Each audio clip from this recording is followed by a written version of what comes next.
If you feel guilty the second you sit down to relax, you are not lazy. You are malfunctioning. Let me prove it to you.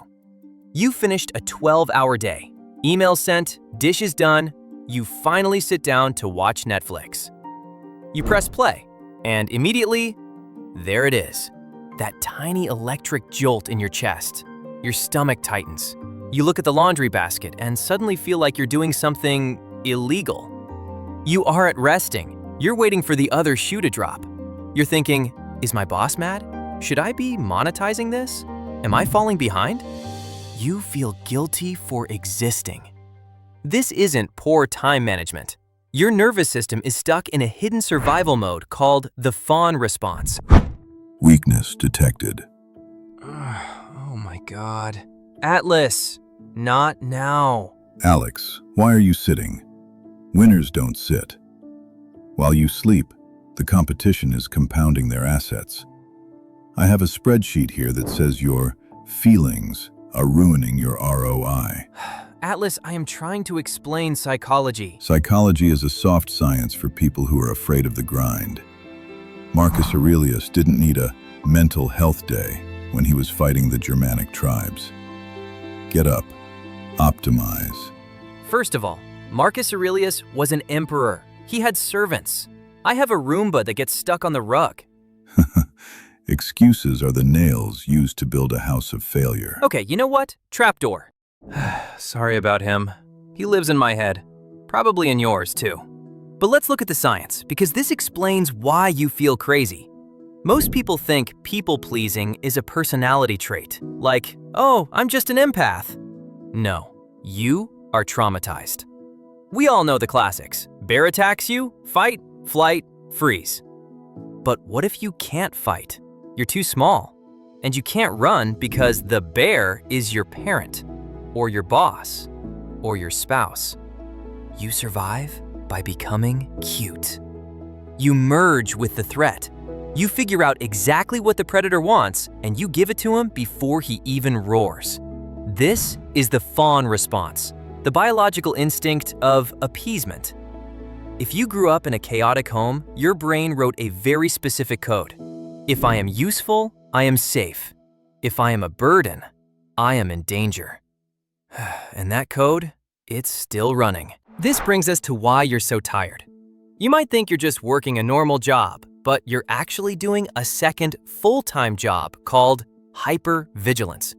High-functioning people-pleasers are basically human radar dishes. You are constantly scanning the room for micro-changes in other people's emotional states. Is my boss walking heavy? Is my partner sighing too loudly? Did my friend use a period instead of an exclamation point in that text? Oh no, they hate me. That scanning burns more glucose than doing actual calculus. You are running a marathon of emotional surveillance every single day. And this is why the couch feels dangerous. Because if you're resting, you're not scanning. And if you're not scanning, you might miss a threat. And if you miss a threat, the bear eats you. Fascinating theory. But have you considered simply growing a spine? I knew the trapdoor wouldn't hold him long. You speak of safety like a frightened child. The world does not care about your scanning. If people are walking all over you, it is because you let them.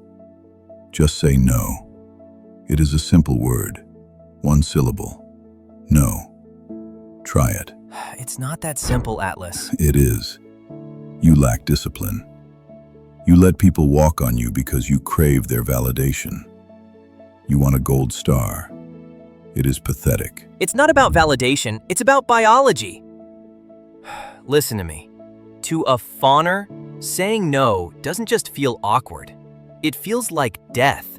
It triggers the same part of the brain as physical pain. It feels like you are severing the attachment that keeps you alive. Pain is just weakness leaving the body. Atlas, go read a book. Okay, he's gone. But we have to talk about the dark side of this. Because when you are stuck in this fawn response, you become a magnet. You attract the vampires. There is a myth that toxic people target weak people. That is false. They don't target weak people, they target conscientious people. They target people who will take responsibility for things that aren't their fault. Think about it. If a narcissist throws a tantrum in front of someone with boundaries, that person just walks away. Boring. But you fawn. You try to fix it. You apologize for their anger. You have a neon sign on your forehead that says, "Open for business. I will carry your baggage for free." You think this makes you nice, but it's not kindness. It's fear. Wearing a nice guy costume. So, how do we stop? How do we turn off the radar? We have to convince your amygdala, that lizard part of your brain, that it is safe to disappoint people. You cannot think your way out of this. You have to feel your way out. We need to move you from the sympathetic nervous system, that's the fight/flight/fawn high energy, into the parasympathetic, the rest and digest. It starts with the pause. The next time someone asks you for a favor, or you feel the urge to apologize when you didn't do anything wrong, freeze. Do not speak. Count to 3. 1, 2, 3. In that 3 seconds, the fawn impulse will scream at you. It will feel like you are about to die. Your heart will race. Atlas will scream in your ear that you are being rude. Let it scream. Disconnect the reflex. If you can survive that 3 seconds of discomfort without fixing the situation, you are rewiring your brain. You are teaching your nervous system, see, we didn't fix it, and we didn't die. The pause. A strategic delay. Yeah, a strategic delay. It is acceptable. Strategy is a form of strength. I'll take it. Look, this isn't going to change overnight. You've spent 20, maybe 30 years practicing this fawn response.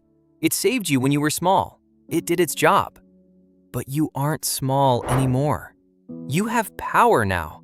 You have the power to disappoint people and still be okay. Your worth is not the rent you pay to exist. You're allowed to just sit on the couch. You don't have to earn the right to breathe. Rest is not a reward for work. It's a requirement for life. If you're ready to start building that mental wealth and stop paying everyone else's emotional bills, hit that subscribe button. Next week, we're breaking down the guilt-free no framework. You don't want to miss it. Now, go take a nap.